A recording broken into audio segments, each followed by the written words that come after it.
Hello everyone, welcome to the video. Here we're going to be looking at antiderivatives. So let's go ahead and jump into our first problem. So what this is asking us to do is to take the antiderivative of 4x squared. So we're going to need to raise the power. I'm going to go ahead over here and write x cubed and then bring over the 4 and then divide by our new power. If we were to take the derivative of the right hand side there, with any constant being added or subtracted there, we would just get 4x squared. So we cannot forget the plus c at the end. Okay, here's the next example. So we're going to have to take the antiderivative of 2x squared plus 5x plus 3. So from here, since there's addition between each of these three terms, we can just take the antiderivative of each term and add them together.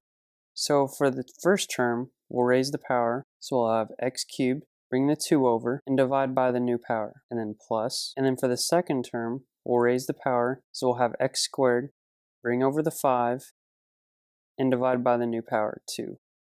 And then plus, so we're just going to have to bring over the 3 and just put an x next to it. And then we can't forget our plus c at the end.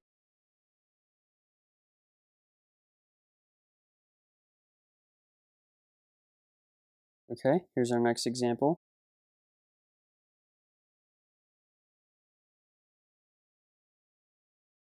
So we're going to have to take the antiderivative of sine of x, and the antiderivative of sine of x is just negative cosine of x. And then we can't forget our plus c at the end.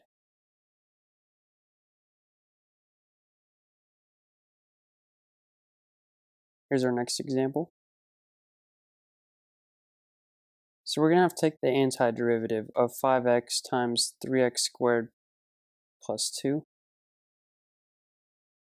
So the first thing we should do here is go ahead and simplify. So we're going to distribute the 5x to each term in the parentheses there.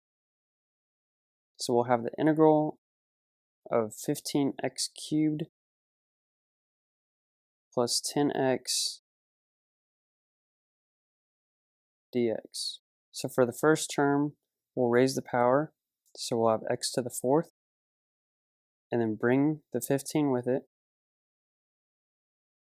and then divide by the new power, and then plus, and then we have x to the first power, so we'll raise the power, so x squared, and then if we bring over the 10 and then divide by the new power, we'll have 10x squared divided by 2, which just simplifies to 5x squared. And then we can't forget our plus c. And we can go ahead and continue simplifying here. We can pull a 5 out of the first two terms here. So our final answer will be 5 times 3x to the 4th divided by 4 plus x squared, all in parentheses, plus c.